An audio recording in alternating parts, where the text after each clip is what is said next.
Welcome friends, I am Hemant Agarwal. I am the host and coordinator of this webinar hosted by and conducted by chshelpforum.com. This website is specifically relating to various issues that can be experienced in housing societies and will benefit both the managing committee as well as the cooperative housing society members. So to start with, we are in Maharashtra, we deal with membership issues that come under Maharashtra Cooperative Society Act rules and its bylaws.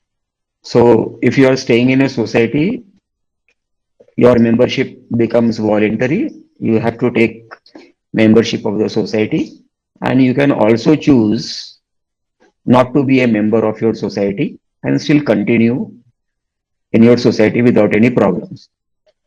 Under the Maharashtra Cooperative Societies Act, we have got different types of members. For example, primary member, which is referred to as the first member, जिसका नाम agreement में सबसे पहला है, उसको हम primary member बोलते हैं। और फिर अभी जुलाई 2019 में जॉइंट मेंबर का कंसेप्ट लगाया हुआ है, नया शुरू किया हुआ है। तो जॉइंट मेंबर का कंसेप्ट का मतलब है कि एग्रीमेंट में अगर 3 नाम है तो पहला नाम वो प्राइमरी मेंबर हुआ और दूसरा और तीसरा जॉइंट मेंबर्स हुए। फिर एक होता है एसोसिएट मेंबर। एसोसिएट मेंबर का मतलब है आपका प्राइमरी मेंबर जो है, फर्स्ट मेंबर है, वो अपना अधिकार किसी कारणवश he gives it to the associate member. It might be because he is staying abroad. It might be because he is very old to attend to the meetings, or he is busy on days of the meetings, or he does not want to participate in the society affairs due to various reasons. Then also there is a concept of provisional member. Provisional member मतलब जो nominee होता है उसको provisional member का दर्जा दिया हुआ है। उसके बाद में there is a nominal member. Nominal member का मतलब हुआ आपके लिव एंड लाइसेंस के टेनेंट्स वगैरह जो हैं वो नॉमिनल मेंबर बनते हैं। एक और मेंबर था हाउसिंग सोसाइटी के चैप्टर में, उसको एक्टिव मेंबर या नॉन एक्टिव मेंबर बोला जाता था। वो हाउसिंग सोसाइटी से जुलाई 2019 के एमसीएस अमेंडमेंट के अंतर्गत वो कंसेप्ट डिलीट कर दिया गया है। In other words, active member और non active member housing society में अब एप्लीकेबल नहीं रहा। अगस्त 2014 के पहले एक मेंबर हुआ करता था, सिंपैथाइजर मेंबर। वो भी अगस्त 2014 के बाद में उसको भी रिमूव कर दिया हुआ है। अब टिपिकली जब आप सोसाइटी के मेंबरशिप लेते हो तो आप किस आधार पे ले सकते हो, वो एक समझने वाली चीज है। तो I will explain that to you. आप मेंबरशिप सोसाइटी के ले सकते हो या तो सेल डीड से, या तो गिफ्ट डीड से, या तो रिलीज डीड से, या जो ओरिजिनल मेंबर था वो गुजर गया है, उसका वसीयत वगैरह है तो प्रोबेट डिग्री से, और अगर वसीयत नहीं है तो लेटर ऑफ एडमिनिस्ट्रेशन से। आपको मेंबरशिप डोनेशन डीड से भी मिल सकता है। आपको मेंबरशिप फैमिली सेटलमेंट डीड से भी मिल सकता है। आपको मेंबरशिप सेल सर्टिफिकेट, यानी सरफेसिया एक्ट के अंदर जब बैंक प्रॉपर्टी ऑक्शन करती है, किसी का लोन डिफॉल्ट है, उसकी प्रॉपर्टी ऑक्शन होती है, तो सरफेसिया एक्ट में सेल सर्टिफिकेट इश्यू किया जाता है। डिवोर्स डिग्री भी एक आधार है मेंबरशिप लेने के लिए।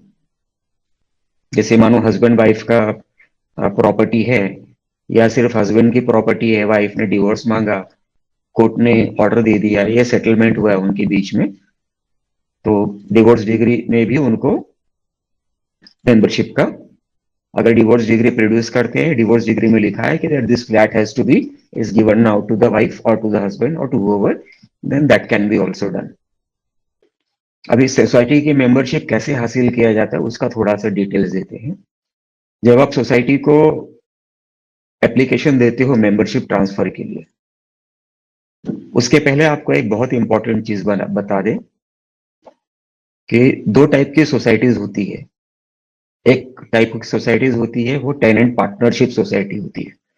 टेनेंट पार्टनरशिप सोसाइटी का मतलब वो सोसाइटी से जो म्हाडा के अंतर्गत है, या सिडको के अंतर्गत है, या एसआरए के अंतर्गत है, या और भी कोई एमएमआरडीए के स्कीम वगैरह के अंदर में है, जैसे हाउसिंग बोर्ड्स के सोसाइटीज वगैरह भी है।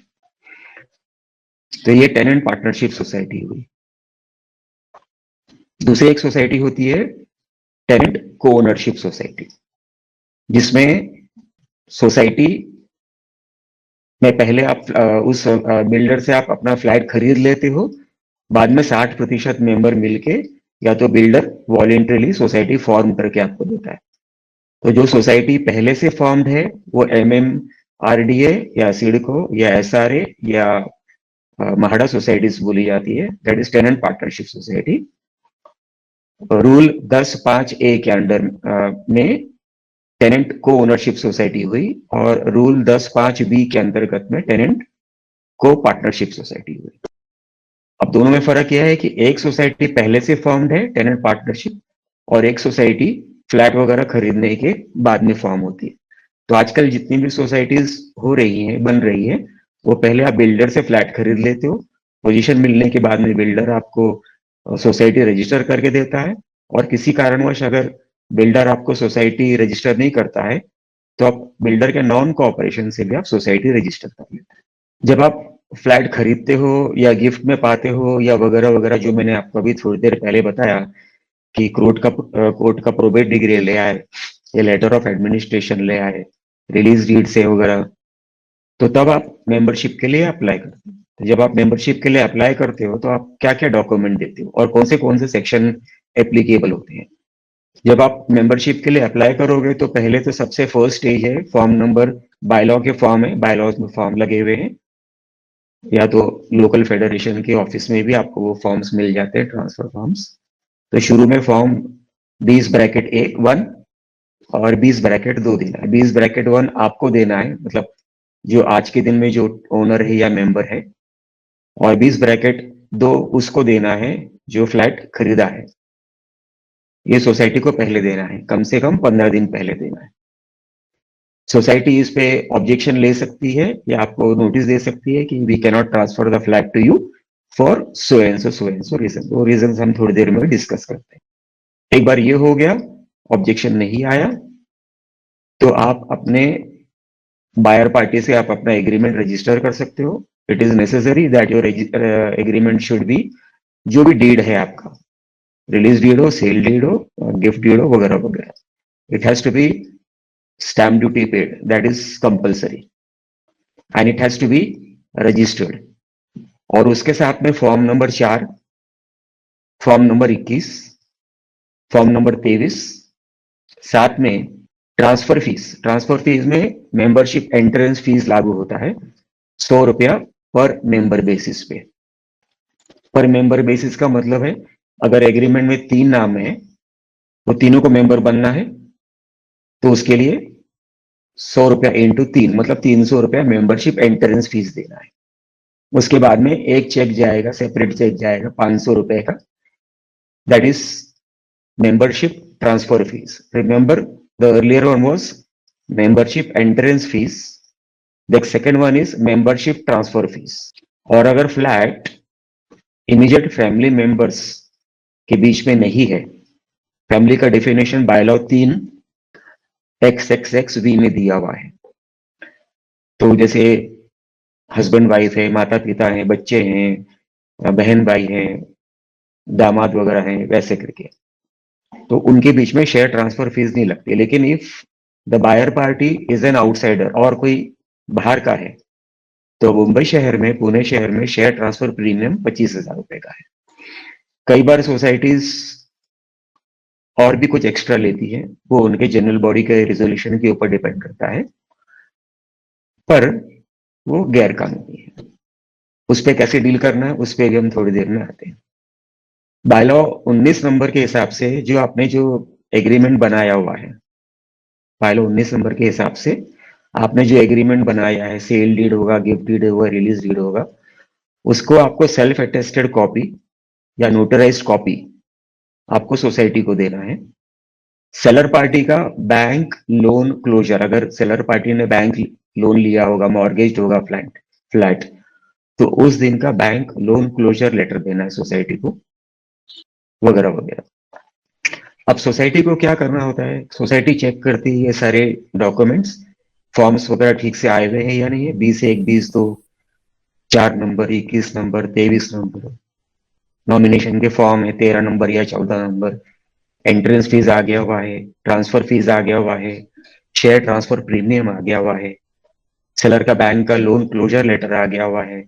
फिर उसको अपना खुद का रिकॉर्ड देखना है कि सेलर पार्टी का कोई आउटस्टैंडिंग ड्यूज तो नहीं बाकी है, बीएमसी का प्रॉपर्टी टैक्स तो नहीं बाकी है, इनकम टैक्स की तरफ से कोई नोटिस या स्टे तो नहीं नोटिस आके रखा हुआ है सोसाइटी के रिकॉर्ड में, जीएसटी की तरफ से कोई रिस्ट्रेनिंग नोटिस या स्टे तो नहीं आके सोसाइटी के रिकॉर्ड में रखा हुआ है। सोसाइटी को चेक करना है कि कोर्ट का कोई भी डिस्प्यूट सेलर पार्टी की तरफ से या उसके रिलेशन से कुछ पेंडिंग तो नहीं पड़े, सोसाइटी को कोई नोटिस वगैरह तो नहीं मिला हुआ है।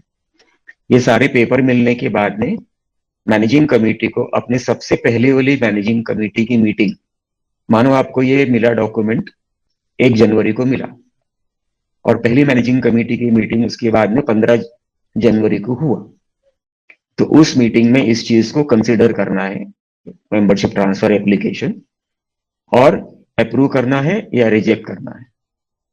अगर रिजेक्ट करना है तो सेलर पार्टी को इंटीमेट करना है कि इस कारण से हम रिजेक्ट कर रहे हैं। क्या कारण से हो सकता है रिजेक्ट करने का, कि हमारा आउटस्टैंडिंग ड्यूज बाकी है, सोसाइटी का आउटस्टैंडिंग ड्यूज बाकी है, बीएमसी का नोटिस आके पड़ा हुआ है, NA tax non agriculture tax का नोटिस आके पड़ा हुआ है, इनकम टैक्स का नोटिस है, जीएसटी का है, लोन क्लोजर लेटर नहीं आया हुआ है रिकॉर्ड में, वगैरह वगैरह। अगर ये सारे डॉक्यूमेंट्स प्रॉपर कंडीशन में हैं तो उस मैनेजिंग कमेटी के मीटिंग से 15 दिनों के अंदर या तो वो मेंबरशिप ट्रांसफर करना है या तो रिजेक्शन का नोटिस देना है, दोनों पार्टी को, सेलर को भी और परचेजर को भी। ये सारे के सारे चीज करने के लिए सोसाइटी के पास में अप्रोक्सीमेटली मैक्सिमम 90 दिन होते हैं। मतलब किसी कारणवश 15 जनवरी के एमसी मीटिंग में नहीं लिया, किसी कारणवश 15 फरवरी की भी एमसी मीटिंग में नहीं लिया, या और कुछ करस्पॉन्डेंस से कम्युनिकेशन बाकी है वगैरह, जो भी कुछ है, तो 1 जनवरी को आपने मेंबरशिप एप्लीकेशन सारे डॉक्यूमेंटेशन के साथ में सोसाइटी को दिया है, तो सोसाइटी के पास में मैक्सिमम 30 मार्च तक का समय है आपको यस या नो रिजेक्ट करना या एक्सेप्ट करना। अगर रिजेक्ट करना है तो उसको वही चीज जब आपने फॉर्म 20 1 और 20 2 दिया हुआ है सोसाइटी को, तो उस समय भी सोसाइटी को ये बोलना चाहिए कि सर आपने फॉर्म 20 1 20 2 दिया है, कंसेंट मांगा है सोसाइटी का, इंटीमेशन दिया है सोसाइटी को, इस कारण से हम ये रिजेक्ट करते हैं। क्या कारण से रिजेक्ट करते हैं, कि आपका आउटस्टैंडिंग ड्यूज बाकी है इस फ्लैट का। एक्ट में प्रोविजन है कि अगर डिफॉल्टर है तो उसका फ्लैट ट्रांसफर नहीं हो सकता है। एक चीज मजेदार चीज और भी है कि अगर सेलर पार्टी पहले मैनेजिंग कमेटी में रहा होगा और उसके अगेंस्ट में कोई रिकवरी इश्यू किया रहेगा सेक्शन 88 में, मतलब उसने पैसे का घपाला किया होगा, मिसअप्रोप्रिएशन फंड किया होगा, रजिस्ट्रार ने ऑर्डर निकाल दिया कि ठीक है इसने मिसअप्रोप्रिएशन ऑफ फंड किया हुआ है, इसका ये 2 लाख रुपया वसूली करना है करके, और अगर वो पेमेंट नहीं करता है उसको टाइम पे, तो भी वो फ्लैट सेल नहीं कर सकता और बायर पार्टी उसको बाय नहीं कर सकता है। ये तभी पॉसिबल है ट्रांसफर करना जब भी उसने अपना सारा ड्यूज क्लियर कर दिया। सो आउटस्टैंडिंग ड्यूज के साथ में अगर कोई मिसअप्रोप्रिएशन ऑफ फंड्स के ऑर्डर निकला हुआ है डिप्यूटी रजिस्ट्रार का, तो वो भी उसको क्लियर करना है। अगर आप बायलॉ नंबर 19 देखेंगे तो उसके अंदर कौन से डॉक्यूमेंट्स चाहिए ट्रांसफर करने के लिए, वो सारा डिटेल्स दिया हुआ है। अब आते हैं, सोसाइटी ने किसी कारणवश आपको एप्लीकेशन मिलने के 90 दिन तक आपको एक्सेप्ट या रिजेक्शन का नोटिस नहीं दिया या लेटर नहीं दिया।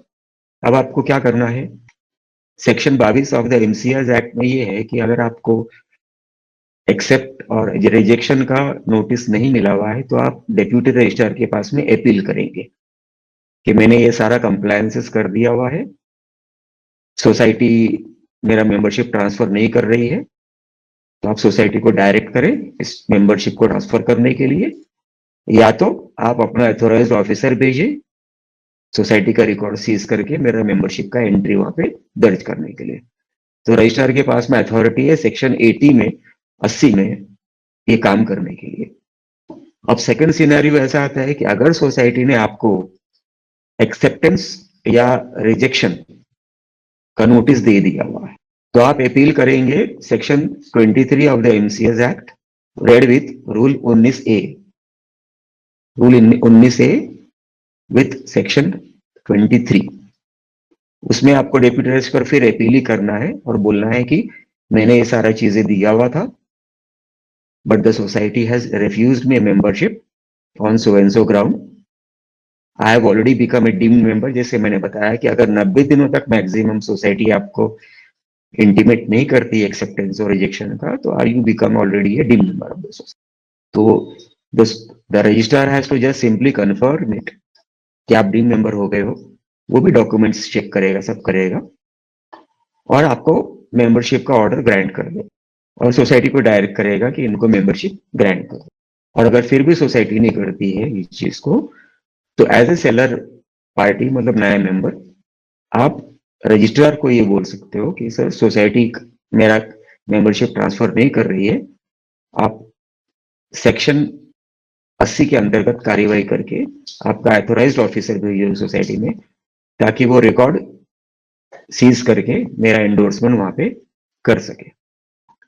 तो ये हुआ कि आप सोसाइटी की मेंबरशिप किस किस तरीके से हासिल कर सकते हो, sale deed, gift deed, release deed, court के डिग्रीज वगैरह, donation deed, family certificate, family settlement deed, sale certificate वगैरह वगैरह। मेंबरशिप रिजेक्ट किया तो सेक्शन 22 और 23 में आपको डीम मेंबरशिप आपको मिल सकता है। आपके पास एक और भी ऑप्शन है, अगर डीम मेंबरशिप का एप्लीकेशन डेप्यूटी रजिस्ट्रार के थ्रू नहीं लेना है तो आप लोकल कंज्यूमर कोर्ट में, दैट इज कंज्यूमर कमीशन में, आप वहां पे अप्लाई कर सकते हो बाय फाइलिंग ए ग्रीवियंस पिटीशन स्टेटिंग कि मैंने ये सारा कंप्लायंस किया हुआ है, सोसाइटी मेरे नाम पे मेंबरशिप नहीं ट्रांसफर कर रही है और मुझे ये मानसिक व शारीरिक तनाव दे रही है, मेरा ये नुकसान हो रहा है वगैरह वगैरह। वो सोसाइटी को डायरेक्ट किया जाए कि मेंबरशिप ट्रांसफर करे वो, and I may be given damages and compensation of rupees so and so along with the cost of the litigation। इसमें वक्त लगता है पर इसमें इतना एडवांटेज है कि आपको डैमेजेस और कंपनसेशन अवॉर्ड कर सकती है कंज्यूमर कोर्ट। वक्त लगेगा पर हो जाता है। कई बार सोसाइटीज जो शेयर ट्रांसफर प्रीमियम 25,000 का है शहरों में, तो कई सोसाइटीज आपसे ज्यादा डिमांड करते हैं कि नहीं हमारी तो प्रीमियम सोसाइटी है और हमारे यहाँ पे ये सिस्टम चलता है कि 2 लाख रुपया डोनेशन फंड में देने का है। तो आप वो कॉन्टेस्ट कर सकते हो कंज्यूमर कोर्ट में डेप्यूटी रजिस्ट्रार के पास में और आपका वो भी स्ट्राइक आउट हो सकता है। डेप्यूटी रजिस्ट्रार के पास में अपील डालने से आपको कोई भी कंपनसेशन या डैमेजेस आपको नहीं मिलेगा। आपको सिर्फ एक सिंपल ऑर्डर मिलेगा कि you are already a member of the society and I am directing the society to transfer membership, नहीं तो हम सोसाइटी के विरुद्ध में कार्यवाही करेंगे। इतना सा सिंपल सा एक ऑर्डर आ जाता है। सोसाइटी बायलॉज में ये तो इंडिविजुअल्स की बात होगी, मतलब इंडिविजुअल का मतलब जैसे अनिल भाई हो गया, सुनील भाई हो गया वगैरह। लेकिन बायलॉ 17 के हिसाब से सोसाइटी की मेंबरशिप एक माइनर मतलब जिसकी उम्र 18 बरस से कम है, HUF हिंदू अनडिवाइडेड फैमिली, एक पब्लिक लिमिटेड कंपनी या लिमिटेड कंपनी या 1 पर्सन कंपनी या पार्टनरशिप फर्म या प्रोपराइटरी फर्म या ट्रस्ट, ये भी मेंबरशिप के लिए एलिजिबल है।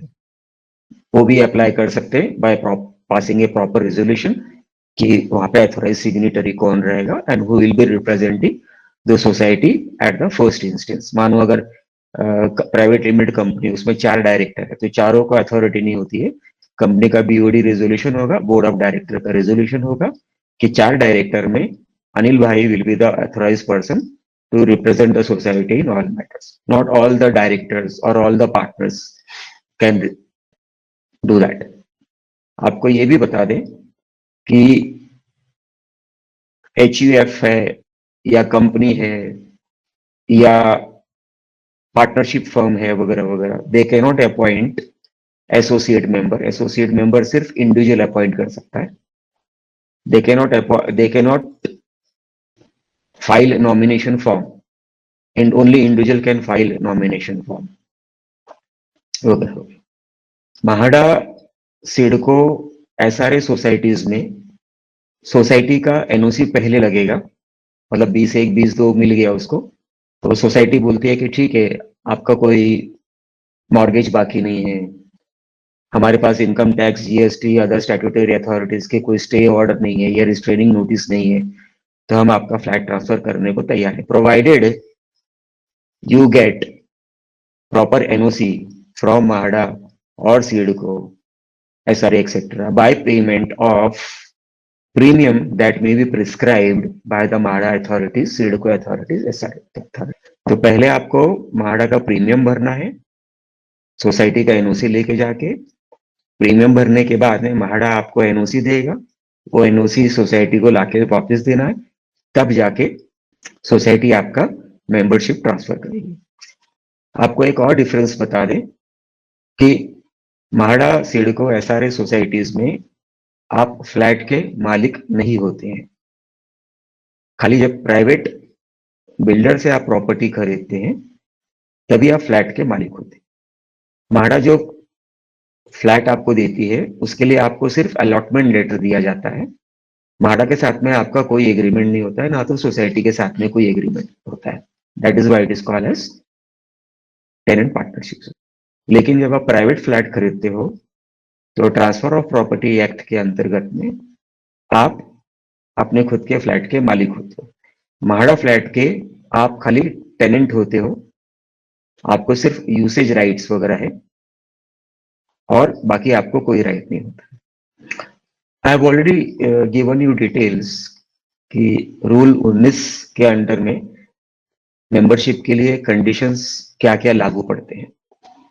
एक पॉइंट और भी है कि यूजुअली देखा जाता है और पेपर्स में भी पढ़ चुके हैं, व्हाट्सएप ग्रुप्स में भी आ चुका है, there are several websites also which states की मैनेजिंग कमिटी एक फितरत है, एक आदत है कि नए मेंबर को हैरास करना।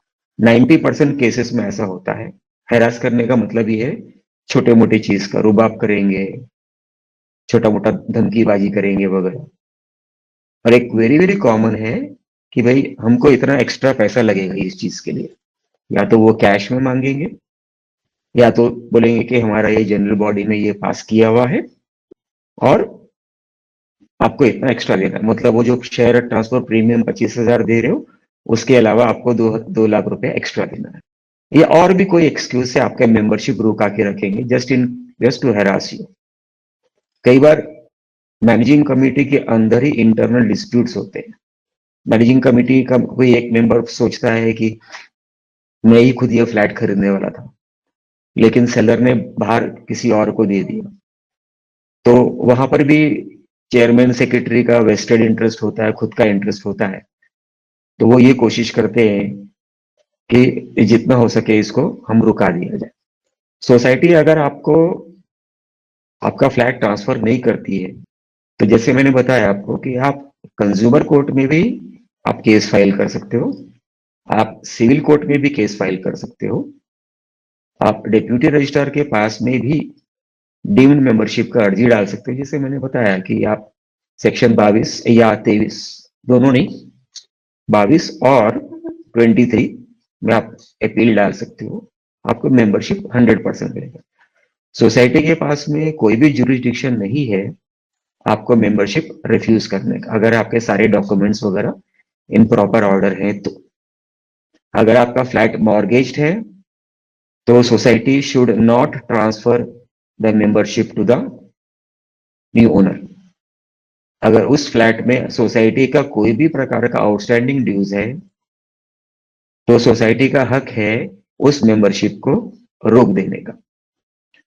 अगर बीएमसी का या तहसील ऑफिस से या इनकम टैक्स से या जीएसटी से कोई नोटिस पड़ा हुआ है या कोई स्टे पड़ा हुआ है तो सोसाइटी का हक है आपका मेंबरशिप रोक देने से।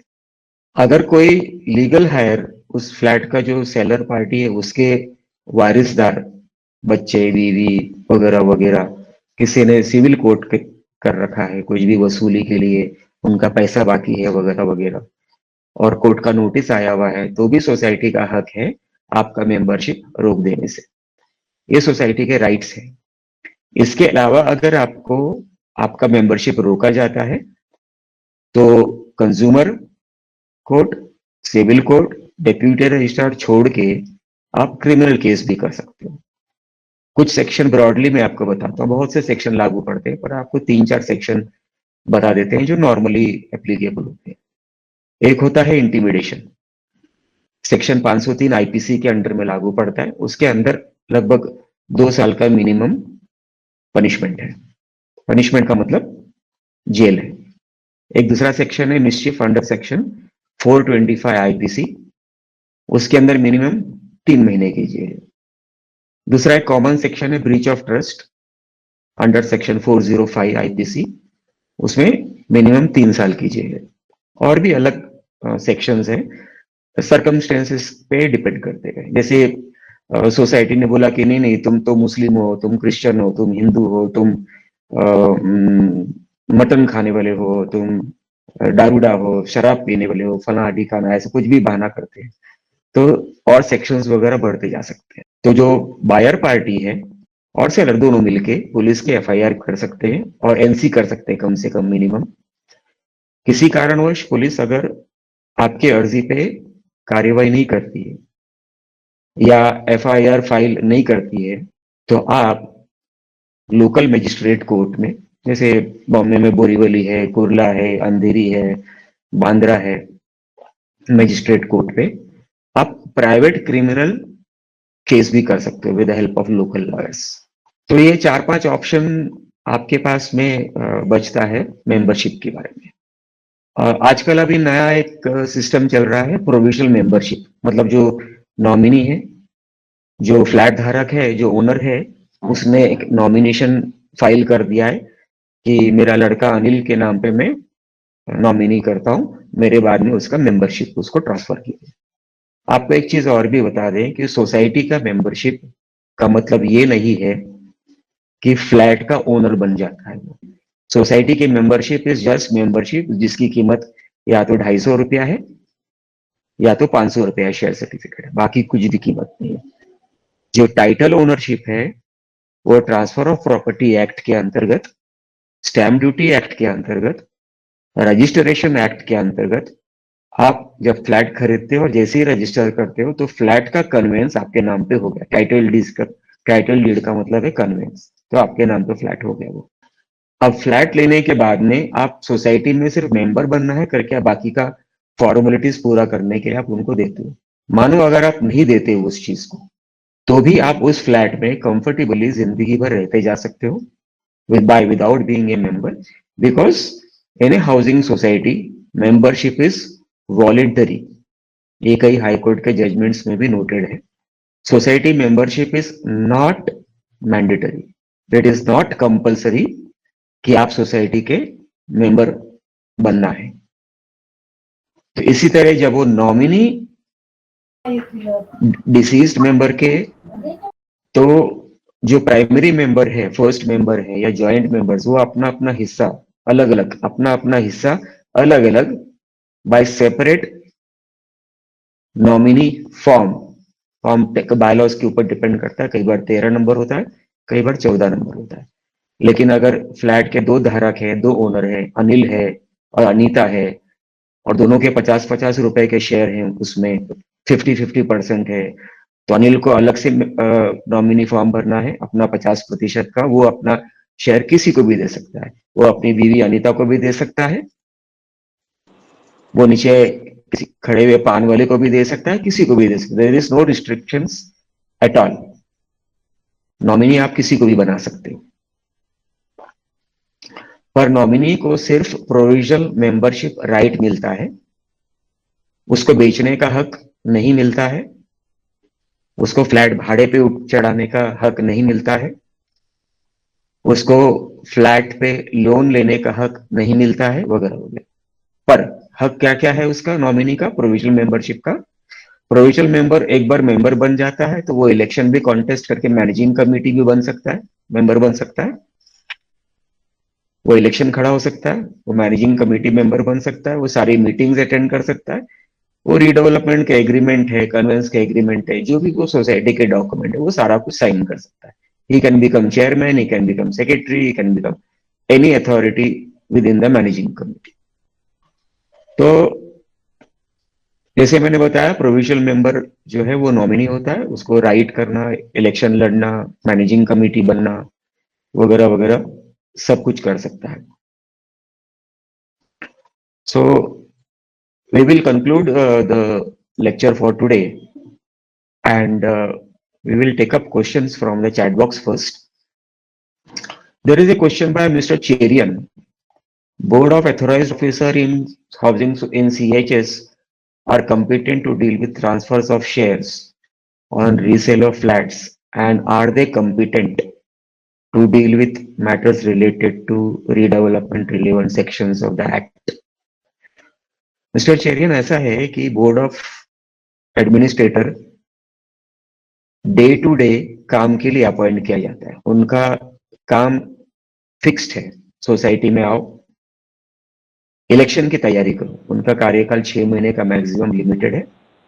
सो in that period they have to do the election formalities and run the societies with its routine work. You can not say कि मैं रीडेवलपमेंट का एग्रीमेंट साइन करता, you are not the elected committee. So in other words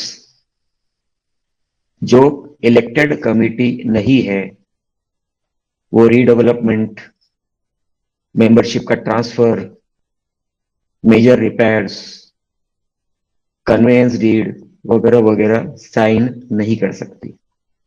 there are court judgments also to this. If you search on Google you might be able to get it also. So there is another question by Mr. Ravi Shetty. On death of owner, can the primary member be given on the basis of release deed without any supporting testamentary documents? अभी I will give this answer with an explanation, with an example also.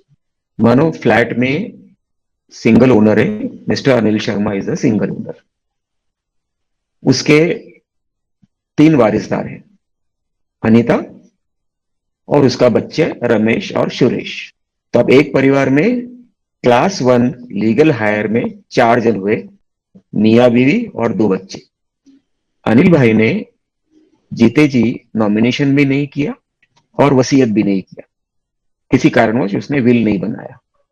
अब उसके property का क्या होना है? Will अगर है तो प्रोबेट लेके आना है, और विल अगर नहीं है तो लेटर ऑफ एडमिनिस्ट्रेशन लेके आना है। अगर ये दोनों भी प्रोसेस नहीं करना है तो उसकी वाइफ और दोनों बच्चे म्यूचुअल कंसेंट से, म्यूचुअल सिग्नेचर से they can execute a release deed amongst themselves कि हम ये फ्लैट किस तरह आपस में बांट सकते हैं। तो दे कैन डिसाइड कि हम 3 जन बचे हैं, तीनों का हिस्सा अप्रोक्सीमेटली 33.33% आता है। We release each other share to each other, so each person share will be 33.33%. However, 2 children can say कि we do not want it. We are releasing our part, our share ratio, our rights to the mother. So the mother becomes 100% owner of the property via stamp duty paid, registered release deed under section 5 of the Transfer of Property Act. अब stamp duty और registration fees Maharashtra में release deed के लिए बहुत कम है आज के दिनों में, अगर क्लास 1 लीगल हायर के बीच में हुआ है तो it is 500 rupees stamp duty and 1000 rupees as registration fees. So if a release deed is executed, The release deed becomes the conveyance of the flat under the Transfer of Property Act, provided it is stamp duty paid and registered, और उसके बाद में कोई भी testamentary documents वगैरह की जरूरत नहीं है. Mr. Cherian has any other question regarding AGM? This is not related to today's topic, so we will take it at the end if time permits. Mr. Paresha is asking, my wife is the member and I want to stand for election that is likely to be held shortly. How can I stand for election? Yes, it is possible. Your wife can delegate her authority to you via a form called as, I think it is 6 or 7 number, that is, and make you an associate member. And you can give 100 rupees to the society will consider it, और आपको associate member बना देंगे. अगर आप associate member बन गए तो election के दौरान वाइफ को दूसरा फॉर्म देना है 10A to the returning officer to allow the associate member to contest the election and to become MC member. There is no problem in this thing. Another question by Mr. Paresh Shah. Please mute yourself, ma'am, please. Sir, I would like to ask one question. Please mute yourself, ma'am. We are taking chat box questions. Paresh Shah is asking, wife give me gift of her share and make me member in residential? Yes, this is also possible. मानो wife का 100 रुपए का share है, 100 रुपए की property है, वो अपना 1 रुपए का प्रॉपर्टी या 50 रुपए की प्रॉपर्टी या 90 रुपए की प्रॉपर्टी आपको वो गिफ्ट डीड से आपको दे सकती है. इस तरह आप जॉइंट मेंबर बन जाते हो. So wife becomes primary member and you become the joint member and then you are entitled to do whatever with the consent of the first primary member. Raunak Doshi, if half share is transferred via sale deed, can we tell society to charge half transfer premium? Well, it is possible provided that half sale deed is between the family members as defined in the bylaw number 3XXV. But if the sale deed is with an outsider or non-family member, then share transfer premium will be payable. There is no concept of half share transfer money. But however, you can negotiate with the society for the same. There is another question by Mr. Pazari.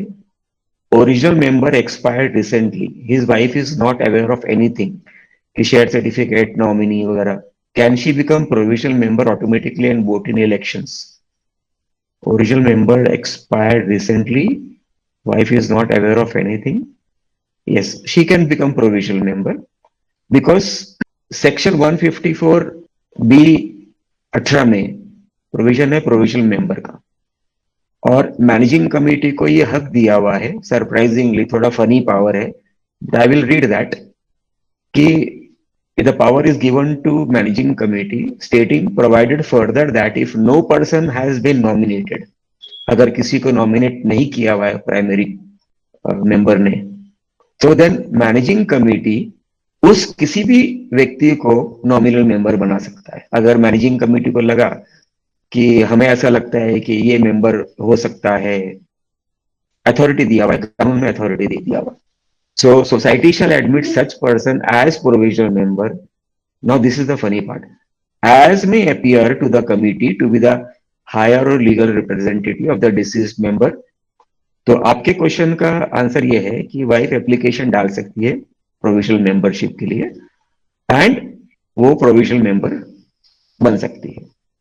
But मेरा सुझाव ऐसा है कि provisional member को flat बेचने का, mortgage करने का, भाड़े पे देने का वो सब हक नहीं होता है. इसके लिए she should try to get letter of administration और she should execute a release deed amongst her children, और प्रॉपर्टी का टाइटल ओनर उसके बन जाना चाहिए. Okay. There is a question by Arvind Singh.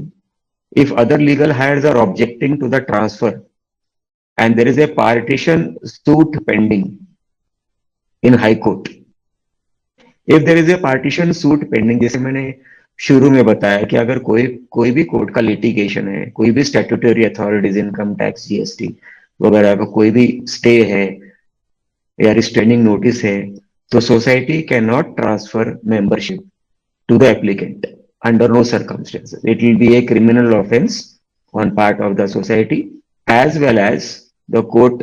The society will be in contempt of court if the society has been made a party. The income tax or the ST authorities also can take action on them. Next question is by Vishwanathan. MC of society has transferred a nomination form and now they are giving release deed along with indemnity bond and getting it. अगर release deed family members के बीच में है और stamp duty paid है और registered है तो society is bound to accept it and do the needful. Release deed में कोर्ट सोसाइटी का जो फीस है, मेंबरशिप एंट्रेंस फीस और मेंबरशिप ट्रांसफर फीस, वो देना है 100 रुपया पर मेंबर और 500 रुपया मेंबरशिप एंट्रेंस का. अगर फैमिली मेंबर है तो शेयर ट्रांसफर प्रीमियम उसमें नहीं लगने वाला है. अगर release deed stamp duty paid नहीं है, रजिस्टर्ड नहीं है, तो society should reject that particular release deed, because इसका मतलब ये निकलता है कि स्टैम्प ड्यूटी का इवेजन हुआ है, गवर्नमेंट को चीट किया हुआ है, रजिस्ट्रेशन फीस नहीं भरा हुआ है, गवर्नमेंट को चीट किया हुआ है, उसका पेनल्टी और प्रोसिक्यूशन उसका अलग से होता है. सो अगर ऐसा कोई इंस्टेंस आता है, अनरजिस्टर्ड नॉन स्टैम्प्ड डीड को एक्सेप्ट नहीं करना है, उसको रिजेक्ट कर देना है. Even the deputy registrar also has no power to grant membership based on non stamp duty paid और non registered deeds. There is a question by Neelam Gaikwad. Son have flat in society. In same society, his father gifted his flat to son. Now son has 2 flats in the same society. Okay, for your information, एक व्यक्ति एक society के अंदर एक से ज्यादा flat hold कर सकता है विदाउट एनी रिस्ट्रिक्शंस. कोई भी फॉर्म देने की जरूरत नहीं है, कोई भी इनकम टैक्स का क्लियरेंस लेने की जरूरत नहीं. वो जो रूल पहले था वो अभी खत्म हो गया हुआ है. Arvind Singh, can provisional member appoint another provisional member? Provisional member होता है नॉमिनी, और नॉमिनी कौन अपॉइंट करता है? सिर्फ और सिर्फ मकान मालिक, owner, title owner of the property. And because provisional member is not the title owner, provisional member is not the owner of the society of the flat, he cannot do anything except for exercising only and only his membership right. अगर उसने फिर से nominee किया तो that will be illegal. This question is not clear Neelam Gaikwad madam का. It is mandatory LA और succession certificate after deceased member for transfer flat for his legal heirs. आपको बता दूं कि succession certificate is not applicable for immovable properties. Succession certificate is applicable for और probate is required from movable properties. Raunak Joshi का एक और question है, what is the duration for conducting the elections of the managing committee, 3 years or 5 years?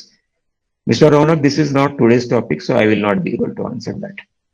Mr. Murthy का एक प्रश्न है, after demise of members without any nomination or will, the legal heirs are directly selling the flat, simply mentioning the release deed wordings in the sale deed in favor of purchase. Is it correct?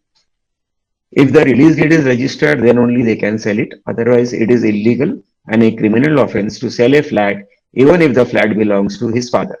Because कई बार क्या होता है कि flat हो सकता है mortgage हो सकता है स्टैट्यूटरी अथॉरिटीज के पास में हो सकता है फ्यूचर में दूसरा कोर्ट का मैटर. ये जो सेल करने वाले हैं वो पार्टीशन सूट या कोई भी केस डाल सकते हैं. So without proper clear title documents आप कोई भी प्रॉपर्टी, इमूवेबल प्रॉपर्टी, फ्लैट, जमीन, जायदाद वगैरह वगैरह आपको सेल नहीं करना है. एक question by Swapna Raut, if the flat is in name of mother and she dies, she was nominated her elder son, then can elder son transfer flat and share to younger brother and what documents required? Well, अगर 2 brother हैं तो दोनों brother को अगर transfer करना है वगैरह तो नॉमिनेशन के बेस पे तो वैसे भी ट्रांसफर होता नहीं. मैंने जैसे बताया कि they can execute a registered release deed and they can do the needful, तब एक बार रिलीज डीड एग्जीक्यूट हो गया तो प्रॉपर्टी वगैरह आप अपना सेल कर सकते हो without any problem. Mister Murthy का प्रश्न है, who will execute release deed? I mean competent authority to execute and approve registered release deed. Release deed can be executed amongst the family members without any monetary consideration. And registering authority of the release deed is the registrar of sub assurances, जिसको हम typically SRO बोलते हैं। वो ये वही registrar है जो आपका सेल डीड वगैरह रजिस्टर करता है। अब हर तालुका में हो गया है, बोरीवली में अलग है, कांदिवली में अलग है, मलाड में अलग है, वगैरह वगैरह। हर तालुका में ये गवर्नमेंट ने फैसिलिटी दे दिया हुआ है। Santosh has a question. Flat owned by 3 joint holders. First member expired. Documents under bylaw 35 submitted and no objection received by joint holders. There is no question of no objection letter. No objection letter आज दिया, कल withdraw कर लिया। Affidavit आज दिया, कल withdraw कर लिया। There has to be a stamp duty paid and registered document. That is important. वो एक बार रजिस्टर कर दिया before the SRO. SRO is a constitutional authority, is a government servant, उसके पास सही और सिक्का लगाने का अधिकार है। उसके पास आपने अगर रजिस्टर किया तो फिर किसी का भी ऑब्जेक्शन आने का प्रश्न नहीं होता है। मिस्टर मूर्ति का प्रश्न है कि some are giving notarised ₹100 stamp paper for release deed, is it correct? Notarised release deed is illegal. It means कि आप स्टैम्प ड्यूटी आपने इवेड किया, गवर्नमेंट को उल्लू बनाया, चीटिंग किया। आपने गवर्नमेंट का रजिस्ट्रेशन फीस इवेड किया, गवर्नमेंट को चीटिंग किया।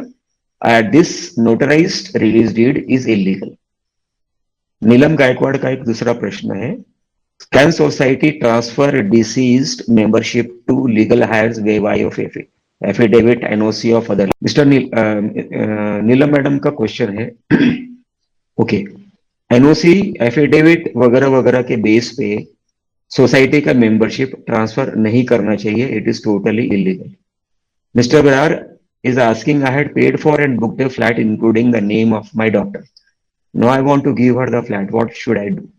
Mr. Barar, you can always execute a registered stamp duty paid registered gift deed even if the flat is under construction, and you can gift your share to your daughter. Maharashtra में immovable property between father to daughter is attracting only stamp duty of only 200 rupees and registration fees of only 200 rupees between father to son. So this is the easiest way and the cheapest way. Kishore Samtani साहब का एक question है, member have one son and nominated him after the death of member, can nominee sell the flat? Based on the nomination form, nominee cannot sell the flat. Nominee cannot mortgage the flat. Nominee is only a caretaker, एक चौकीदार, एक watchman. वो खाली property का देख रेख करने का उसका अधिकार। एमसीएस एक्ट में ये कोई भी प्रोविजन नहीं है कि नॉमिनी को बेचने का अधिकार है। ना तो बेच सकता है, ना तो मॉर्गेज कर सकता है, ना तो भाड़े पे उठा सकता है, ना कुछ कर सकता है। बल्कि एमसीएस एक्ट में ये भी कहीं भी प्रोविजन नहीं दिया है कि प्रोविजनल मेंबर, क्योंकि प्रोविजनल मेंबर आपका नीचे का जो पान वाला बैठता है, भाजी वाला बैठता है, उसको भी आप प्रोविजनल नॉमिनी बना सकते हो। और अगर ओनर की बीवी रह रही है वहां पे, तो नॉमिनी, पान वाला नॉमिनल मेंबर बनने के बाद में ये नहीं बोल सकता है कि मैं तो नॉमिनल मेंबर बन गया हूं, तुम फ्लैट खाली करो, मुझे रहना वहां पे। उसको रहने का अधिकार भी नहीं है। रवि शेट्टी का क्वेश्चन है कि before release deed letter of administration is required.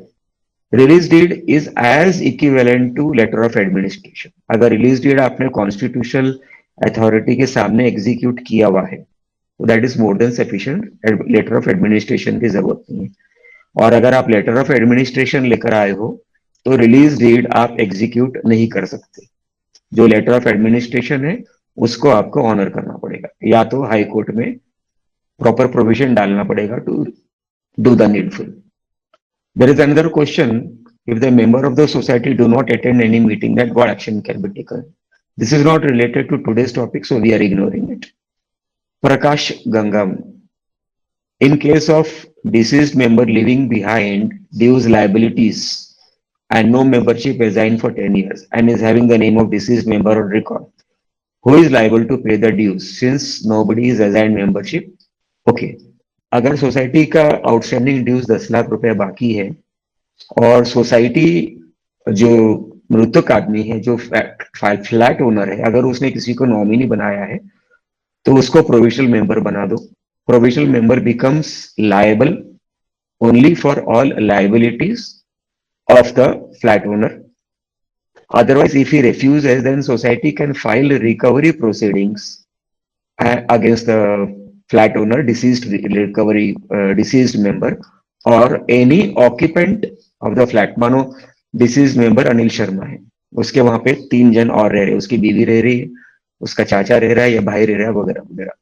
तो अगर सोसाइटी को ये पता चलता है कि अनिल शर्मा रह रहा है, प्लस वहां पे सुरेश भी रह रहा है, प्लस वहां पे रमेश भी रह रहा है, तो अनिल शर्मा, सुरेश और रमेश तीनों के नाम पे रिकवरी नोटिस देना है, रिकवरी प्रोसीडिंग्स फाइल करना है, और वो पार्टी बनेंगे और उनसे पैसा वसूली किया जा सकता है. किसी कारणवश वो पैसा अगर वसूली नहीं हुआ तो सोसाइटी उस चीज को ऑक्शन भी कर सकती है. जैसे मैंने थोड़ी देर पहले बताया कि अगर फ्लैट पे आउटस्टैंडिंग ड्यूज है तो किसी भी प्रकार का मेंबरशिप ट्रांसफर सोसाइटी को रोक देना है. वो कानून में अरेंजमेंट दिया, कानून में प्रोविजन दिया हुआ, प्रावधान दिया हुआ है. Sir, but they are saying that before giving provisional membership, the dues have to be very much clear. तो वो लूप में आ गए कि ड्यूज भी क्लियर नहीं हो रहे हैं और मेंबरशिप भी नहीं दे रहे हैं, तो वो आदमी करेगा क्या? तो उसको मेंबरशिप के लिए वो डॉक्यूमेंट्स भी नहीं दिखा रहे हैं, ना तो पैसे तो ले रहे हैं लेकिन ना मेंबरशिप दे रहे हैं. वो बोलते हैं पूरे ड्यूज क्लियर होंगे फिर वो प्रोविजनल देंगे. Getting my question sir? See, the act says if there is an outstanding dues, then the society is liable not to transfer any type of membership. So if the provisional member wants to pay the dues, तो उसके नाम पे provisional membership transfer हो जाएगा. और अगर नहीं दे रहा है तो society has to initiate recovery proceedings, है ना. डिप्यूटी रजिस्ट्रेट के पास में वसूली दाखिला करो, वसूली दाखिला के बाद में ऑर्डर मिलेगा, सर्टिफिकेट मिलेगा, और फिर भी कोई जो फ्लैट के अंदर जो भी रह रहा है वो नहीं दे रहा है तो ऑक्शन कर दो फ्लैट को और सोसाइटी का पैसा मिल जाएगा. जो भी कानूनी प्रतिक्रिया है, क्रिया है, वो आपको करना है. Okay, if society GST is applicable, can society charge 18% on share transfer premium and transfer fees? Yes. Share transfer premium, membership entrance fees, membership transfer fees, 100 रुपया, 500, 25 रुपए, सब पे जीएसटी एप्लीकेबल है. There is no exemption on this fees. Okay, Emmanuel, the question है, if the flat is registered under husband and wife's name, and husband dies, whether wife can become member by default? Sir, कानून में in law there is nothing by default. You have to follow due procedures of law. So the wife has to either execute release deed amongst its own legal hands or get a court degree about it. Mr. Naimish का एक प्रश्न है, can nominee get flat transfer court process without stamp duty registration paid internally, without paying stamp duty, without paying registration fees, और अगर court में without paying court fees, nothing can be done. हाँ, internally AGM में member से बात करके कि भाई हम नॉमिनी को ट्रांसफर कर रहे हैं फ्लैट, ऐसे करके 3 फ्लैट ट्रांसफर किए हैं. तो इज इट सही है बिना स्टैम्प ड्यूटी और कोर्ट का कुछ प्रोसेस किया? मैंने आपको जस्ट बताया कि स्टैम्प ड्यूटी भरे बगैर, रजिस्ट्रेशन फीस भरे बगैर, इसका मतलब यह है कि आप गवर्नमेंट को चीट कर रहे हो. आप भी चीट कर रहे हो और सोसाइटी भी चीट कर रही है. और अगर कोर्ट जाते हो तो कोर्ट में तो कोर्ट फी भरना कंपलसरी है. अगर आप चीट कर रहे हो तो आप पर criminal prosecution department, stamp duty department और रजिस्ट्रेशन डिपार्टमेंट फाइल कर सकती है. Okay, we are taking the next question please mister Namish. हमारे पास वक्त कम है. आपकी सोसाइटी क्या गलत कर रही है वो तो आप सोसाइटी के साथ डील करिए, हम खाली लीगलिटी के साथ डील कर रहे हैं यहाँ पे. Sir, mister Anil has Pathrope has a question. Joint property is in names of husband and wife having 50% shares each. Question, whether different nomination form have to be submitted or only one nomination form has to be submitted. अपना अपना हिस्से का हर किसी को अपना अलग अलग transfer nomination form submit करना है। अगर जॉइंटली सबमिट किया तो पार्ट नॉमिनेशन फॉर्म एग्जीक्यूट आप नहीं कर पाओगे। अगर अनिल ने अपना एक नॉमिनेशन फॉर्म सबमिट किया है अनीता के साथ में, अपनी बीवी के साथ में, तो जब तक दोनों नहीं गुजर जाते वो नॉमिनेशन फॉर्म एक्टिवेट नहीं हो सकता है। सर ये कौन से रूल इसमें है? क्योंकि क्या हो रहा है, मेरे दो जो क्लाइंट्स हैं उनके साथ में बड़ा प्रॉब्लम चल रहा है। सोसाइटी एक्सेप्ट नहीं कर रही। सोसाइटी क्या बोल रही है कि आप एक ही फॉर्म भरो, दोनों आधा आधा उसके अंदर मेंशन कर दो, हो गया। मैं वो क्लॉज जानना चाहता हूँ कि किस एक्ट में है, मतलब There is no such clause regarding the nomination. MCS Act is not prescribing it. But if you refer to the Transfer of Property Act, you will see that joint forms to execute and to rescind or to withdraw is not possible by death of one person. You have to take court permission for doing it. So we'll take up next question. Siddharth Advani. Siddharth Advani साहब का question है, how long does it take to execute release deed? Release deed का drafting करना है, एक दिन का काम होता है टिपिकली। अगर कोई लॉयर कंपिटेंट एक्सपर्ट है, एक दिन में ड्राफ्ट हो जाता है और आधे घंटे में रिलीज डीड एसआरओ के पास में रजिस्टर होता है। Sir, can I say something? I am Vasansena Srinivasan, sir. Okay, madam. Hello. Go ahead. Sir, my name is Vasansena Srinivasan. I am a social worker also. I wanted to slight clarification. If a title deed is there, that is a sale deed is there, and it is not signed, the secretary says that is his valid document for getting the flat house. Now, this was referred to the deputy registrar. Can the deputy registrar accept an unsigned sale deed as legal document? When you mention sale deed, where was this sale deed executed? Was it executed before the SRO? No, so I will make it clear. This is regarding one property where the mother had purchased the property, and before the society was formed, she passed away. So after the society was formed, the house came in the name of the father.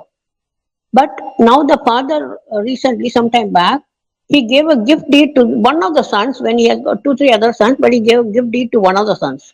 Now I understand, as per Registration Act, a gift deed can be executed only by the person who has purchased it. Am I right? Yes, madam. Okay, thank you, sir. Now, second point is, the original sale deed, as I presume, was in the name of the mother.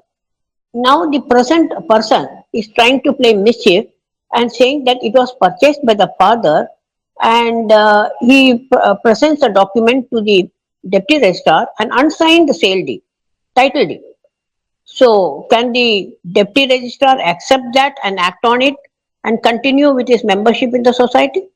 A title document of the property has to be compulsorily stamp duty paid, registered. And Yes. when you do this process before the SRO, sub-registrar's office, he is not going to execute that document unless and until you sign before him, you affix your thumb impression, your digital photo is taken on the deed. If these three things are not done, then the sale deed is null and void.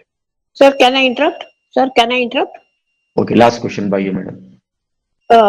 The thing is, originally in 1972-74, there was no restriction that it has to be registered with the sub-registrar's office. We could do the registration in with the builder, and then the whole thing was conveyed to the society. As such, this document is not registered with the sub-registrar's office, but a registration was done in the builder's office, and then the whole thing was conveyed to the society. But the title deed, as far as he is not signed, but any document which is not signed becomes invalid, no, sir? The registration authority is given only and only to the SRO, who is a constitutional authority. Builder has got no authority and is not a constitutional authority to do registration. Okay. Mhm. So if the sale deed does not have signatures, if it was not registered, 85 हो या 65 हो या whatever, उसको adjudication के लिए भेजना होता है, वहां से क्लियरेंस आता है, अब रजिस्ट्रेशन फी भरो, पेनल्टी भरो वगैरह वगैरह, and then Okay. you have to regularize that particular deed. Till that Okay. time, such deed is null and void. Okay, sir. Thank you so much. Thank you so much, sir. Thank you very much. Hello sir, एक question है। Mr. More हाँ बोलिए। हाँ, yes sir. Yes, अगर sir. Husband expire हुआ है तो उसके मिसेस का नाम नॉमिनी है, तो उसको शेयर सर्टिफिकेट के ऊपर नाम चढ़ाने के लिए क्या प्रोसीजर है सर? आपका प्रश्न ऐसा है कि प्रॉपर्टी हस्बैंड के नाम पे है यस सर। और वाइफ के नाम पे जॉइंट प्रॉपर्टी नहीं है, नहीं है, सिर्फ हस्बैंड ने वसीयत बनाई थी क्या? नहीं सर, नहीं। नॉमिनेशन फॉर्म भरा था? जी हाँ, यस सर। ओके, तो wife can file to the society हाँ for provisional membership hmm, based on the nomination form हाँ by giving a indemnity bond, हाँ okay, by giving 100 rupees as entrance fees, हाँ, yes sir, by giving 500 rupees as membership transfer fees, yes sir, and any other relevant document that the society might ask. Yes typically अगर सबको मालूम है कि उसकी wife है, yes, तो ये 2-3 पेपर सफिशिएंट है और ओके। सोसाइटी कंसिडर करेगी और उसको नॉमिनल मेंबरशिप बना देगी. हाँ, But I और will share not recommend you to do this thing because हाँ प्रोविजनल मेंबर बनने के बाद में हाँ, आप वो फ्लैट बेच नहीं सकते हो, कुछ भी कार्य नहीं कर सकते. तो अच्छा, वाइफ को बोलो कि अगर बाकी कोई और है परिवार में, बच्चे हैं, लड़का लड़की है वगैरह, तो सबके साथ में मिलके रिलीज डीड बना ले ताकि वो टाइटल ओनर बन जाए एंड नॉट प्रोविजनल मेंबर बने. रिलीज डीड बनाने से शेयर सर्टिफिकेट के ऊपर नाम आ जाएगा sir? Release deed stamp duty paid करोगे तो आप टाइटल हाँ, ओनर बनोगे. टाइटल ओनर बनने के बाद में आप सोसाइटी का फुल फ्लेज्ड मेंबरशिप के लिए अप्लाई कर सकते हो. Thank you sir, thank you. Thank you. Okay, anybody else has any question? Yes, so there was one last question. Just wanted to understand that if the provisional member is appointed, can he do business or stay himself in the house or the shop? I mean, for which he is being appointed as the provisional member? Do business in the house का मतलब क्या है आपका Arvind ji? No, नहीं, मतलब shop का share certificate है ये, शॉप का, और सोसाइटी में ही शॉप भी है, मतलब सोसाइटी के अंदर ही आती है वो शॉप भी. So if he or she is appointed as a provisional member, can he do or carry out any business activity like a grocery store or a medical store or anything from that premises? I'll give you an answer with an example. Okay. मानो अनिल की दुकान थी. हाँ हाँ अनिल की wife है अनीता, जी उसके 2 बच्चे हैं सुरेश और रमेश. जी जी अनिल ने अरविंद को, अरविंद बगल के फ्लैट में रहता है, उसका अच्छा दोस्त हो गया है. हम्म, इंसिडेंटली आपका भी नाम अरविंद है. जी तो जी दोस्ती में दिल का रिश्ता हो गया और अनिल ने अपने फ्लैट का नॉमिनी अरविंद को बना दिया. ओके ओके अरविंद को नॉमिनल मेंबरशिप का प्रोविजन है तो मिल जाएगा मेंबरशिप, प्रोवाइडेड शर्त है, बशर्त है उसके अंदर.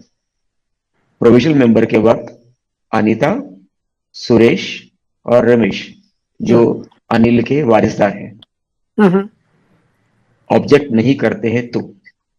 ओके ओके अगर ऑब्जेक्ट करते हैं तो आपको प्रोविजनल मेंबरशिप नहीं मिलेगा, हम्म, और अगर वो ऑब्जेक्ट करते हैं तो आप उस बिजनेस में ऑक्यूपाई नहीं कर सकते और आप बिजनेस नहीं कर सकते. अगर आपको करना है तो because you are an outsider, you are not a family member, hmm. so And you will have to take permission from the family member to do business over there, and because you are not a family member, you might have to execute some sort of lease deed or rental deed or etc etc. However, if the provisional member is granted to Anita, उसकी बीवी को, हाँ हाँ तो because she is a class 1 legal higher, उसकी बीवी है, उसका वारिसदार है, she can do anything in that shop. कब्जा ले सकती है, बिजनेस कर सकती है वगैरह वगैरह. But as a provisional member वो उस शॉप को या प्रॉपर्टी को बेच नहीं सकती है और मॉर्गेज भी नहीं कर सकती है वगैरह वगैरह. जिसे मैं अपने लेक्चर में बता चुका हूँ. Okay okay sir. Hello. जी, thank you so much. Yes, Mr. Vinod, please go ahead. Sir, I wanted to ask regarding this gift deed. The Okay. gift deed which are the property which are in commercial in nature, like shop, office, or industrial, whether that properties are gifted to a family member from father to son or from mother to son, whether that also attracts stamp duty of rupees 200 and registration fee.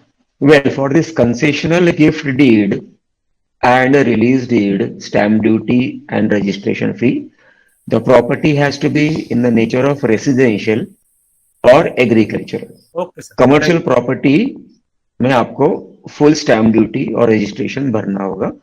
फिर भी आज के दिन पे stamp duty क्या है, कोई amendment आया है गवर्नमेंट का, तो मुझे उसका ज्ञान नहीं है.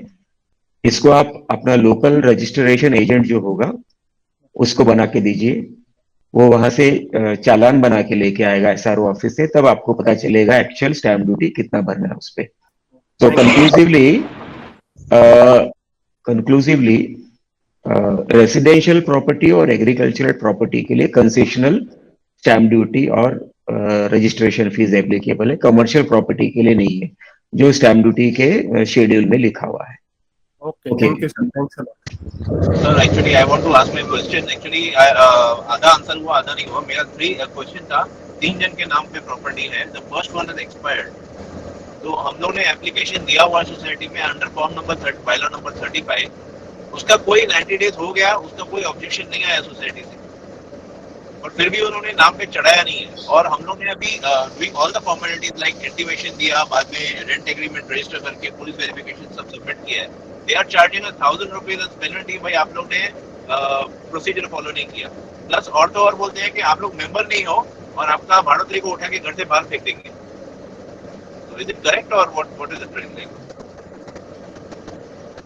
ठीक है, आपका प्रश्न हो गया सर? हाँ सर. ठीक है, आप अपने आप को म्यूट कर लीजिए सर जी. ओके. अगर सोसाइटी मिसचिफ कर रही है तो मैंने अपने लेक्चर में बताया कि वो उसमें क्रिमिनल प्रोविजन भी है. अगर आपके सारे डॉक्यूमेंट्स प्रॉपर हैं और सोसाइटी फिर भी मिसचिफ कर रही है, ये धमकी दे रही है, या इंटिमिडेट कर रही है, थ्रेटन कर रही है, तो आप पुलिस के एफआईआर भी फाइल कर सकते हो. आप कंज्यूमर कोर्ट में भी मैटर फाइल कर सकते हो. आप सिविल कोर्ट में भी मैटर फाइल कर सकते हो. और अगर आपके डॉक्यूमेंट्स वगैरह से प्रॉपर है तो आप अपना डिप्यूटी रजिस्ट्रार के पास भी मेंबरशिप के लिए अप्लाई कर सकते हो. लेकिन अगर आप सिर्फ प्लेन डॉक्यूमेंट्स के बेस पे आप उसको दे रहे हो और सोसाइटी का नोटिस या ऑब्जेक्शन लेटर आया हुआ है, तो उसको कंप्लाई करना जरूरी है आपके लिए. Okay, anybody else? Next question. Yes, sir, I have a question. Okay Fernandes ma'am. Sir, I wanted to check about this commercial shop that is there. The deceased member's wife would like to gift the shop to the deceased member's brother. So, in this instance, I mean, what procedure should they follow? The property belongs to whom, madam? It belongs to the member who is now actually deceased. In the coronavirus, the member is deceased, but his brother runs the shop. So now the brother has approached the society saying that his elder brother who is deceased, his wife is going to gift the shop to him. So let us put it this way: the shop belongs to Anil alone. Correct? Am I correct? yes. Okay. And the wife says, "I want to gift it." Yes. Okay. So now Mr. Anil is now expired, and now the wife Okay. is Anil's brother has come to the society saying that now my brother's wife is gifting the commercial shop to me. So I will let you know कि only ए title owner, जिसके पास उसका खुद का title है उस document का, है ना. For example this is a pen. इसका बिल है मेरे पास में विच स्टेट्स हेमंत अग्रवाल 10 रुपए का पेन है. So by virtue of that bill I become the title owner of that particular pen. Similarly, for the shop, there has to be a title owner document, sale deed, gift deed, जिस किसी से भी लिया होगा उसने उसका. So Anil is the title owner of the shop. So only he can execute a gift deed. So the criteria is कि सिर्फ और सिर्फ मालिक only the title owner can execute a gift deed. आपके केस में, in your case, the wife is a wife.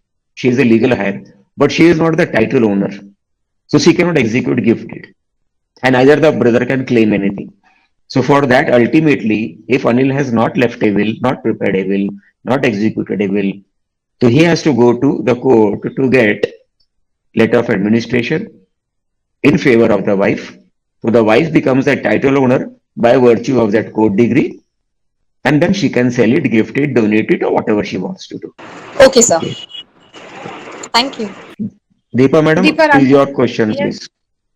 Sir, flat husband के नाम पे है और उनको वाइफ को ऐड करना है वो फ्लैट शेयर सर्टिफिकेट पे, Okay.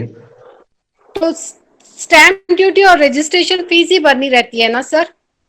हाँ, अगर अपने वाइफ का नाम ऐड करना है तो अपने सिंपल सा गिफ्ट डीड बना सकते हैं. It is a very very simple document. And अगर प्रॉपर्टी महाराष्ट्र के अंदर है और रेसिडेंशियल फ्लैट है तो स्टैम्प ड्यूटी 200 रुपया और रजिस्ट्रेशन फीस 200 रुपया, इतना तो कोई भी अफोर्ड कर सकता है. अपने वाइफ के नाम पे गिफ्ट कर दो. अनरजिस्टर्ड, अच्छा, unstamped, non stamped document is equivalent to रद्दी का paper. Okay. Yes sir. So ये सर स्टैम्प ड्यूटी ये सब वगैरह लोकल रजिस्ट्रेशन के एजेंट से ही कराना पड़ेगा कि लॉयर से? लॉयर का काम नहीं है रजिस्ट्रेशन वगैरह करना. अगर कोई लॉयर अवेलेबल है, कर रहा है, उसकी मजबूरी है तो ठीक है, वो कर देगा. आप खुद भी जा सकते हो एसआरओ के ऑफिस में. अगर आपको पता है, छोटा मोटा प्रोसीजर नहीं पता है तो पूछते जाओ वहां पे, और आप खुद भी कर सकते हो. और या तो आप कोई वहीं पे तमाम रजिस्ट्रेशन एजेंट मिल जाएंगे आपको, आप किसी के थ्रू भी करा सकते हो. तो ओके. सर आप बोल रहे थे गिफ्ट डीड भी करना पड़ेगा ना इसमें? कोई ना कोई तो डीड बनाना है मैडम ना. Okay okay. Sir, I wanted to know what is the Thank you, sir. document. Sir, what are the documents required for registration of a gift deed? The title deed of the original person, the share certificate, Yes. the OC if available, the property card if available, PAN card, Aadhaar card, etc., etc. All these things can be informed to you by the registration agent, Yeah. or the advocate who draft that particular gift deed or release deed or whatever deed. So the title deed is very important for registration of a gift deed. Am I right? Without title document, gift deed is not possible to be registered. Okay, sir. Supposing it is registered that way, what action do we take, sir? I have not understood your question. Suppose there is a gift deed which has been registered without the title document being given to the registration office. Well, first of all, the SRO will not register the gift deed without looking at the original title document. I'm Okay, presuming if he has done it, then that gift deed is null and void, because in that case, you can register a gift deed about my property or about anybody else's property also. Okay, sir. There has Yeah. to be a link of the document always, otherwise it's not. Anyway, yes, Mr. Ramesh, go ahead. Sir हमारे यहाँ पे second member की death हो गई. वो actually father थे और सन is the primary member, और कमिटी ने उनको शेयर सर्टिफिकेट नहीं दिया था एक्चुअली. सो अभी शेयर सर्टिफिकेट जो ट्रांसफर हुआ है, इन्होंने एक्चुअली रीसेल में लिया था. तो शेयर सर्टिफिकेट जो ट्रांसफर हुआ है वो पिताजी और बेटे के नाम पे, और बेटा पहला ओनर है. तो उनको कमिटी शेयर सर्टिफिकेट दे सकती है ना अभी? हाँ सर, प्रॉपर्टी किसके नाम पे है? प्रॉपर्टी बेटा और फादर, सन एंड फादर के नाम पे है, लेकिन अभी फादर 2019 में एक्सपायर हो गए. हाँ, तो अभी उन्होंने एक्चुअली शेयर सर्टिफिकेट नहीं लिया था सोसाइटी से, और सोसाइटी ने भी उनको शेयर सर्टिफिकेट नहीं दिया था जब तक फादर थे. तो अभी बेटे को शेयर सर्टिफिकेट चाहिए क्योंकि उनको लोन लेना है घर पे और सेल भी करना है उसके लिए. तो सोसाइटी शेयर सर्टिफिकेट दे सकती है क्या उनको? नाउ इसमें पोजीशन ऐसा है कि मानो फादर सन ने फ्लैट लिया 2005 में, तो सोसाइटी को उनको शेयर सर्टिफिकेट उस समय बना के रखा होगा और सो इश्यू नहीं किया होगा. तो जो शेयर सर्टिफिकेट उस समय बना हुआ है, उस समय का, जब भी सोसाइटी रजिस्टर हुई, तो उस समय के डेट पे शेयर सर्टिफिकेट उनको इश्यू करना है. आज भी इश्यू कर सकते हो और 10 साल के बाद में भी इश्यू कर सकते हो वगैरह वगैरह। बट यहाँ पे ऐसा है कि शेयर सर्टिफिकेट तो मिल जाएगा, लेकिन चूंकि उसके अंदर फादर का 50% शेयर है उस फ्लैट में, तो सन उसको सेल नहीं कर सकता है, सन उस पर लोन भी नहीं ले सकता है जब तक फादर का 50% वो अपने नाम पे नहीं करा ले। ओके, तो can they Sir, I want to ask a question. Release date बना सकते हैं सर वो? Yes, he can do the release date. अपने मदर, अपने भाई, बाकी भाई बहनों का म्यूचुअल कंसेंट सिग्नेचर को लेके आप अपना रिलीज डेट एग्जीक्यूट कर सकते हो। फिर 50% का जो फादर का है वो अपने नाम पे आप करा सकते हो। Okay. Sir, Thank you, sir. sir, I have a question. Hello. Hello, sir. I have a question. In our society, they have been issuing revised share certificate from last 15 years. There was ego clashes between the two committees and whatever. But what is the validity of a revised share certificate? It doesn't exist as per MCS Act. So what is the validity like for sale, transfer, whatever? Okay, you are asking the society is issuing a revised share Revised. certificate. That's Yes, it. sir. That Yes. is your only Yes. question. Yes, sir. Yes, sir. See, revised share certificate is issued by the society. Society can issue it. That is not a problem. But revised share certificate is issued under certain circumstances. कि society बहुत पुरानी है, 50 साल पुरानी है, पीछे का record खराब हो गया हुआ है, अवेलेबल नहीं है, शेयर सर्टिफिकेट खराब हो गया है, गल गया है या फट गया है वगैरह वगैरह, उसको इश्यू करने के लिए आप जनरल बॉडी में एक प्रॉपर नोटिस एजेंडा डालिए to issue new share certificate in lieu of old share certificate. उसको जनरल बॉडी में डिस्कस करिए, पास कराइए with minimum 75 majority of the attendee general body meeting.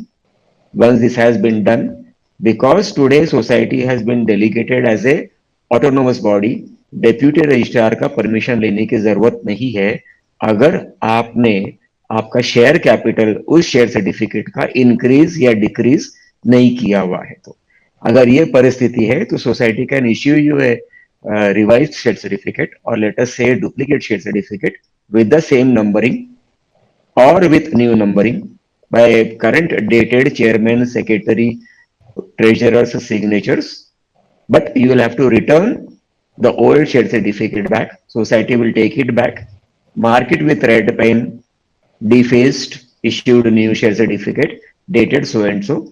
The same will be recorded in the I register of the society against that particular member.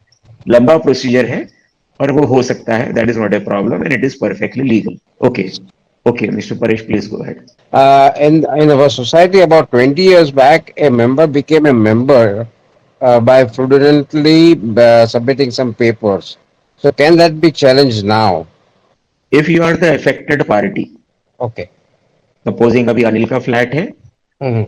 और सुनील ने फ्रॉडेंटली उस flat को अपने नाम पे करा लिया हुआ है जी, और अनिल के बच्चे हैं सुरेश या रमेश या उसकी बीवी है अनिता, जी, तो they become the affected party, only they can challenge. Society के समझ में अगर ये आता है कि ये फ्रॉडुलेंट हुआ है, सोसाइटी नोटिस इश्यू कर सकती है सुनील को कि ऐसी सी परिस्थिति में आपके नाम पे ये फ्लैट फ्रॉडुलेंटली ट्रांसफर हुआ था या ट्रांसफर हुआ था, आप इसका सब्सटेंशियल डॉक्यूमेंट्स हमारे पास में प्रोड्यूस करो, नहीं तो हम आपका मेंबरशिप डिलीट करते हैं। Okay, this is possible by the society managing committee after due proper legal report लेना है आपको सोसाइटी का लॉयर से या आउटसाइड लॉयर से, केस स्टडी करना है और फिर आप ये डिलीट कर सकते हो।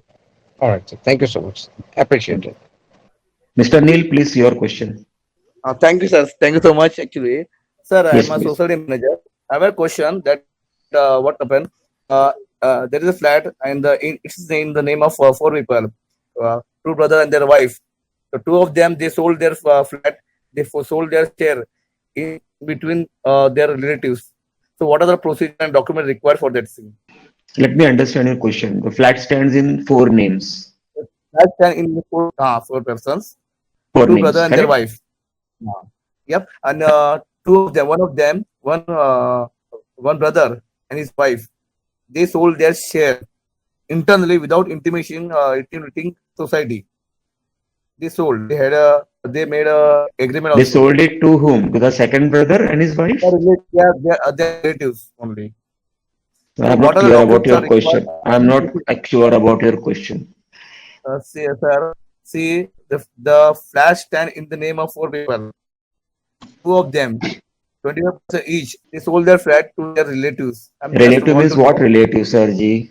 सर उनके घर के इंसान को किसी को उन्होंने फ्लैट बेचा किसको और बेचा मुझे उन्होंने बताइए ना, किसको घर के बेचा? किसी उनके किसी भाई को और किसी को बेचा तो उन्होंने एग्रीमेंट में किया सर बिना सोसाइटी को बताए हुए। मिस्टर नील, ऐसा है कि इमीडिएट फैमिली मेंबर्स को आप फ्लैट बेच सकते हो, ठीक है, लेकिन फैमिली के आउटसाइड मेंबर्स हैं या आउटसाइडर्स हैं, उनको आप अपना फ्लैट नहीं बेच, because this is a joint property, चार नाम पे प्रॉपर्टी। 4 जन में से 2 जन ने अपना शेयर बेचा है और इस तरह का एग्रीमेंट भी हुआ है तो एग्रीमेंट सबमिट करे सोसाइटी के पास। तो ऐसे में उनका अगर वो एंडोर्स करने के लिए शेयर से एंडोर्स करने के लिए आ रहे हैं, डॉक्यूमेंट सिर्फ एग्रीमेंट ही है, इसके अलावा क्या डॉक्यूमेंट्स और लगेंगे? बाकी के 2 जन जो बचे हुए हैं वो है उसमें उनका एनओसी लेके आप फ्लैट ट्रांसफर कर दो, आप उनका मेंबरशिप ट्रांसफर करना, फ्लैट तो ट्रांसफर हो गया। तो अदर डॉक्यूमेंट्स क्या लगेंगे? और लाइकली हम लोग जैसे ट्रांसफर प्रीमियम लेते हैं उनको लेना है क्या? वो yes, जो everything मेंबर है, as usual, everything as usual। 20 1 20 2 4 21 23 100 रुपया एंट्रेंस फीस, 500 रुपया शेयर ट्रांसफर प्रीमियम, उसके साथ में एग्जिस्टिंग 2 व्यक्ति जो ऑलरेडी ओनर है उनका एनओसी चाहिए, रेजिग्नेशन। हाँ, जो एग्जिटिंग है उनका एनओसी और जो जा रहे हैं उनका रेजिग्नेशन, ये सारे लगेंगे। Correct. Question by mister Vinod. Sir, a flat is in the name of a minor. It has came through the will, the probate of the will, and his father, the natural guardian, wants to sell the flat. So can he sell it through court permission? And in Mumbai, which court is applicable to him to take a permission? And it is in the interest of the minor to sell that flat. So whether that can be done? Let us say कि flat is owned by Anil, or Anil is a minor or a major? Sir, it has been he's been minor by way of probate. This has been allotted to the minor. It came in the name of the minor. Okay, somebody must have been appointed as his guardian also. Yes, his father is the guardian and his natural guardian, and father has been appointed as the administrator also. So minor property cannot be sold without court permission. The permission is given depending on the value of the flat. The permission is given by local civil court, and if the value is high, then you have to approach the high court for it. Without getting a court order, permission to sell, उसमें बहुत सी parameters है, क्यों cell करना चाहते हो, बच्चा बेघर हो जाएगा वगैरह वगैरह, उसकी पढ़ाई लिखाई कौन करेगा, all those things have to be satisfied with the court, और कोर्ट सारे सुनवाई करने के बाद में रिस्पेक्टिवली वो परमिशन दे देती है। सर, इसके ऊपर भी सेम ड्यूटी आएगा क्योंकि प्रोबेट के टाइम पे 75,000 भरा हुआ है and the value is around 70 lakhs। Well, court में जो भरा हुआ है कोर्ट फी भरा हुआ है वो, that is not stamp duty. Court fee sorry 75,000 75,000 जो भरा है वो कोर्ट फी भरा हुआ है, it is not called as stamp duty. जब आप सेल करोगे तो स्टेट गवर्नमेंट का स्टैम्प ड्यूटी लगता है। नहीं ये जो अगर परमिशन लेने जा रहे तो बेहतर कुछ कोर्ट फीस ऐसा, ये जो अमाउंट है यस, बड़ा अमाउंट लगेगा, जो कोर्ट का एप्लीकेशन फीस होगा वही लगेगा। मिसेस श्रीनिवासन, वसंत सेना Srinivasan. Yes, Miss Madam. If the society issues a share certificate, duplicate share certificate to a managing committee member without following the regular process and procedure, that is the norms like filing an FIR and all that, is it valid? The share certificate, duplicate share certificate is valid? If FIR has not been filed, then you can take an irrevocable indemnity bond on a 500 rupees stamp paper, which should be duly notary registered, and that indemnity bond has to be signed by all the legal heirs of that person. That indemnity bond will state कि share certificate चोरी हो गया है, गुम हो गया है, फट गया है वगैरह वगैरह वगैरह। अगर ये मिल जाता है तो आप कर सकते हैं, तो बाकी फॉर्मेलिटी की जरूरत नहीं है। The indemnity bond under civil procedure code is enforceable in a court of law. So that is not a problem. Yes, Mr. Santosh. One last question from you, Mr. Santosh. Yes, yes, yes. Little confusion is there. The flat is owned by the mother, her daughter, only daughter, and daughter's husband. So mother is no more. She has expired in 2020, early 2020. Now the right procedure is bylaw number 35A, 35 or a release deed. What according to you should be done? Flat is owned by whom? The mother who is no more. She has her only daughter, and daughter's husband is also the co-owner. Owned by three persons actually: mother, daughter, only daughter, and her husband. So three persons. No, your question is confusing. Tell me clearly.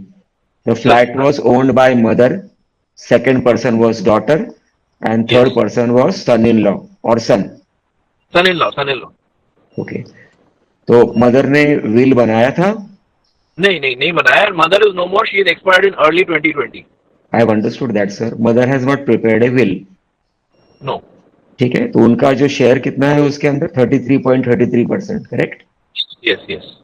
तो 33.33% के लिए अगर will नहीं बनाया है तो local high court से, state high court से आप उस पे लेटर ऑफ एडमिनिस्ट्रेशन लेकर आओ, या तो मदर के बाकी जो लीगल हायर्स हैं उनके साथ में म्यूचुअल कंसेंट से मिलके आप रिलीज डीड एग्जीक्यूट करो. यही एक दो तरीका है, और कोई तरीका नहीं है. और कोई है नहीं, ओनली डॉटर. वो जो भी कोई लीगल हायर है, जो भी कोई लीगल हायर बचा है उनका, उसके बीच में आप रिलीज डीड एग्जीक्यूट करो. ओनली डॉटर है, कोई लीगल हायर है ही नहीं. मैंने भी सर आपको वही बताया कि जो भी कोई लीगल हायर है, हाँ, आप उसके साथ में रिलीज डीड आप एग्जीक्यूट कर सकते हो. और अगर नहीं है तो हाई कोर्ट से लेटर ऑफ एडमिनिस्ट्रेशन लेकर आइए आप. सोसाइटी ने हमको बायलॉ नंबर 35 के हिसाब से पेपर्स बनाने को बोला. Is that correct? I do not know about society or society bylaws. I am giving you what is called as a legal procedure. अब सोसाइटी क्या बोलती है, क्या नहीं बोलती है, कौन सा फॉर्म है, क्या है, we follow only Transfer of Property Act, read with stamp duty, read with registration. We do not go by bylaws. Bylaws are not having provision of payment of stamp duty or registration fees वगैरह वगैरह. Yes sir. Any other question before we conclude today's webinar? Sir, I wanted to ask a question. Okay. एक release deed जो legal heirs के बीच में हो रहा है registered, whether one of the legal heir can give a power of attorney, registered power of attorney to other legal heir to sign or to admit execution of that release deed, whether that can be done? Yes, if the power of attorney is stamped for 500 rupees and if it is registered before the SRO, then anybody can give authority via a POA to anybody to execute the release deed. There is no restriction to it. Same thing. Condition is that power of attorney has to be registered. That's all. Same thing can be for gift also. Yes, okay. Provided the respective clauses are there in the power of attorney. Right, this power of attorney is given for executing of release deed or gift deed or sale deed, वगैरह वगैरह. So clauses, the recital of the power of attorney has to be clear, so that जो ले रहा है और आपके वारिसदार उस पे आगे पीछे ऑब्जेक्शन ना उठाए. ठीक है. Any other question, please, anybody? Okay, so we will conclude. Thank you friends for attending this webinar, and with the permission of the participant friends, we will conclude today's webinar. Thank you all for attending this knowledge sharing webinar. Wishing all friends a healthy and peaceful life forward. Thank you and bye-bye.